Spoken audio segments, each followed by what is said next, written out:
Welcome back to the Bluegrass on this beautiful July day. Now, for those of you who follow along with my channel on a regular basis, you know I'm a big proponent of thanking the Lord for every day He blesses me with, regardless of the weather. My theory is that one of these days I'm going to be too old to go outside, and so I want to stack as many of those days together as I can right now. And you'll see me. It'll be snowing, it'll be raining, thunderstorms, lightning. I've got videos working in all kinds of weather, and I'm usually working with a big old smile on my face. But there's 2 months out of the year where sometimes, you know, that smile, it goes upside down and turns into just a teeny bit of a frown. And July and August are those months. And you might say, well, Stoney, what gets you down about July and August? July and August is awesome because you get to go to the lake and you get to lay out by the beach and lay out by the pool. Okay, all of that stuff is true and all of that stuff is awesome about July and August, but what's not awesome is dog training performance, okay? Let me give you a basic formula that holds true across all dog training methodologies.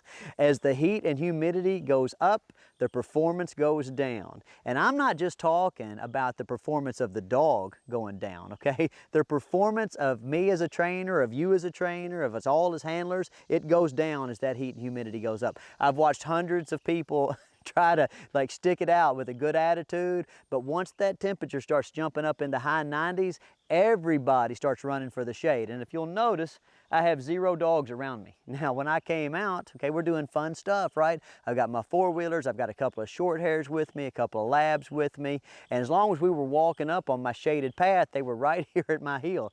As soon as I got over here into the sunshine to start making the video, they disappeared, and so did my children, okay? And I know it's not just me struggling. Like I said, I've seen a lot of other people struggle, and my inbox is full of people emailing me wondering why their training sessions have all of a sudden kind of fallen off the deep end. And what I mean by that is, like, I get email after email. Stoney, hey, my dog was doing great. I've been following along with this good system. I've been going to a training club. Everything's been going perfectly, right? And then I went out yesterday or the last 3 days and my dog fell apart and it wouldn't work.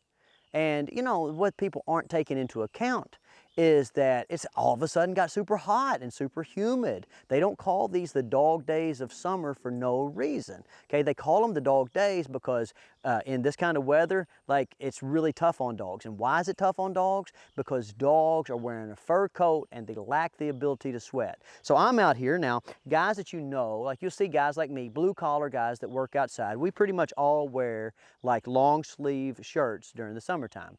But look, I can sweat underneath this shirt, and the wind comes by and picks up the perspiration and it cools me off, and I do pretty well. I mean, I'm sweating like a stuck pig right now, but okay, that's dissipating heat. My dogs are having to hide in the shade right now because they can't dissipate heat. All they can do is pant. You'll see dogs, that fatigue meter's hanging out and they're panting. And what they're trying to do is blow that heat out of their body. Okay, so I've got a couple of pro tips for you if you're going to try to get some training in during July and August. Number one, okay, you need to time your training sessions so that they happen right at sunrise and right at sunset. Okay, so super early in the morning and super late in the evening. That's the only time you're going to be able to have a good, solid, formal training session. Okay, and I know right then, as soon as I said that, some of you went, well, Stoney, I don't have that kind of time. I've got to go to work. I've got to get the kids to bed. Does that mean I can't train during July and August? No. What that means is that you have to kind of reset your expectations, and you have to work on some things that aren't particularly complex and don't require much in the way of speed and precision, okay? So like for today, you can see me, I have no dogs with me, and I have 0 chance of taking these 3 dogs that just now got to my kennel and doing any kind of fancy looking formal training. I mean, no chance. And I'm an okay dog trainer, okay? But I have no chance. My own dog, Mr. No Name, he's a pretty good dog. You guys have seen him in other videos. I have 0 chance of getting him to mine today.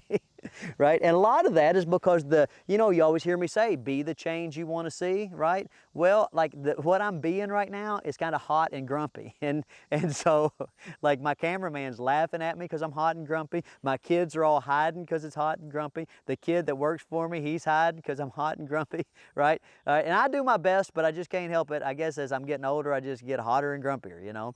So what we're going to do is we're just going to take a walk and hopefully these dogs will walk with me, and I'm going to work on what I can work on, which is conditioning to them to the heat, and you know, getting some environmental socialization in. I'm going to let Mr. No Name be a bit of a mentor, and I'm going to throw some dummies off in the brush, and hopefully these young dogs will follow along, and we'll make at least some use out of this midday training session, okay? But to be happy, I have to set my expectations pretty low. What's going to make me happy is if I take this walk and these dogs come with me. Okay, so you can have good training sessions in the summertime if you train early and late and you adjust your expectations during the midday to the most basic and simple standards that you can imagine. So let's take a walk right now. Hey dogs, come on, come on. All right, so I'm going to call my dogs. And I've got a dog here. Now Marcus, he's a lab, he's from Texas, and he just got here. We'll see if he might run over there and get a dummy. He might, okay? So I'm just gonna throw a dummy for Marcus.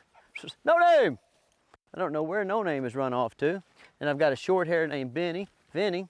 Now you'll notice that George has this short hair on a leash because this guy will not stay with us. His name's Captain, and he's from Cincinnati, and he's black, and he's hot, and he's always lived in the air conditioner. So George, where do you keep finding him?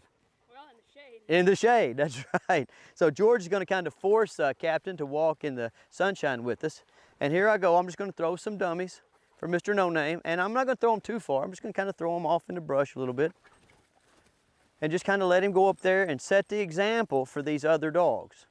Now, as we walk, I'm going to throw the dummies farther off in the brush, and hopefully these dogs will follow Mr. No Name off in the brush and kind of do some investigating. Now, as they're doing some investigating, then what are they going to get? They're going to get environmental socialization. So they're going to get to smell and touch and feel and understand all these textures. They're going to learn about sticker bushes. They're going to learn all kinds of stuff. They'll probably jump up some rabbits if we get down here in the creek or something, maybe a deer. You're gonna smell where the coyotes have been peeing, and you know, and this is what we're gonna do. We're gonna go over here and walk around and look for things and just have a good time. Georgie, go ahead and walk your dog off in this brush. Now, since Captain doesn't want to come voluntarily, okay, what we're gonna do with Captain is we're gonna say, look, you know, I mean, we would like for you to make good progress all on your own, but the things that we do here, they're not optional. So we're as positive as we can be, but ultimately, we can't just have dogs come here and decide to go lay in the shade and not do any work, okay?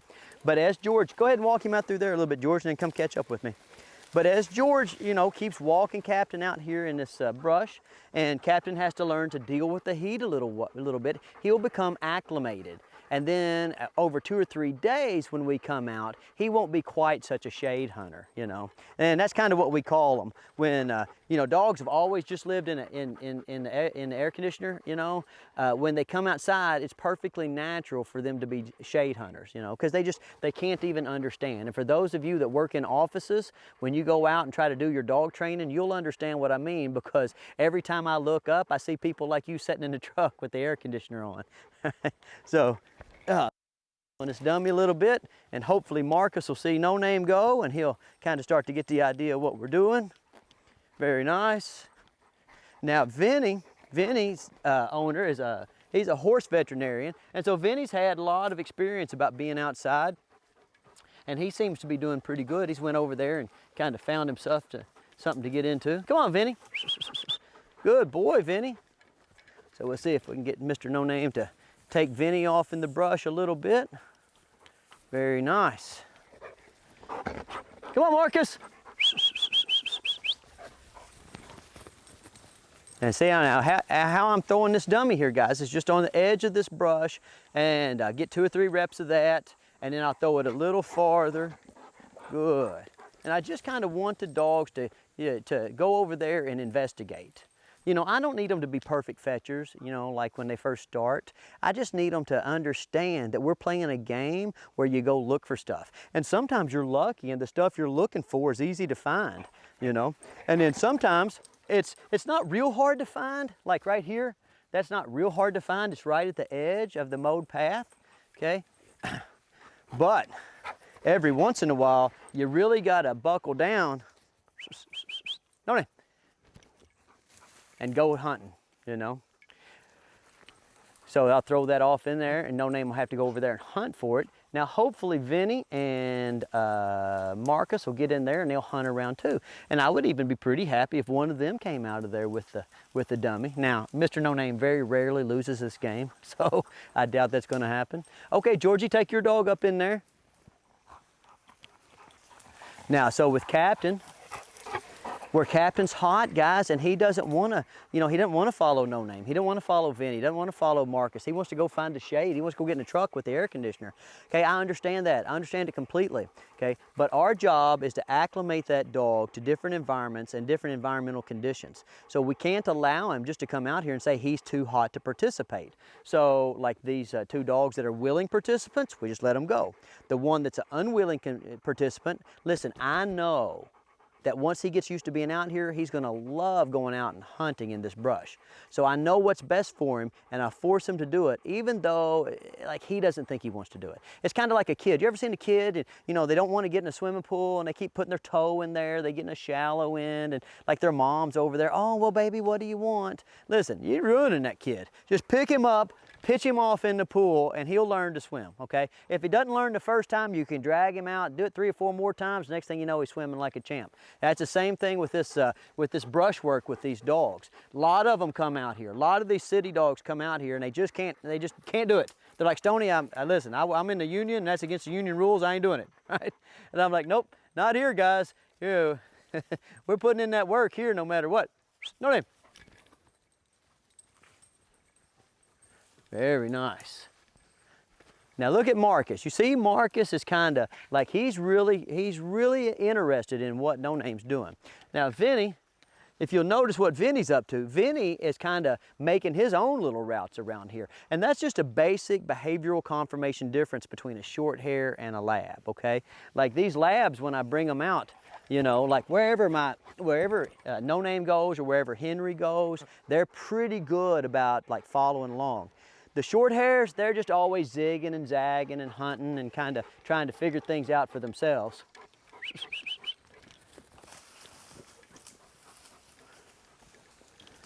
Very nice. You're a good boy, Vinny. Now, I'm going to keep this walk. I'm going to keep this walk pretty short, because what ends up happening is in the beginning stage of the walk, when the new dogs have a lot of energy, then they're really good about following No Name off in the brush. But as they get tired, then kind of their willingness to be uncomfortable, their willingness to run into the bushes and get into the briars and stuff, it goes down. And so we'll go up here and we'll take a break, and we're going to work on some camping stuff. And in an hour or so, we're going to get some more dogs, and we're going to take the same walk. And what we'll try to do is we'll try to break up the day, the midday, around the kennel, into 5 or 6 of these training sessions like this. That way we're not wasting people's time and money. People pay me to work with their dogs, and I can't very well tell them, oh, well, listen, it's hot, so we're not putting in any work during the middle of the day. Nope, we get up early, put into work, the formal work. We stay up late and we put in formal work, and then during the midday, we just kind of get out and do some general acclimation and some environmental socialization, and most importantly, we do conditioning, okay? After these dogs have been here, especially this short hair, after this dog has been here for 3 or 4 weeks, he'll come out here, and a day like today won't even hardly bother him at all. Okay, so that's just a quick video for you, pro tips. Like I said, get up early. Okay, and during your midday sessions, adjust your expectations. And if you do that, you're doing the same thing that all the professional dog trainers have to do. Keep your head up, okay? And then as soon as the weather breaks, you'll go right back to making progress, and your dog will go back to performing with a lot of speed and precision. All right, good luck, guys.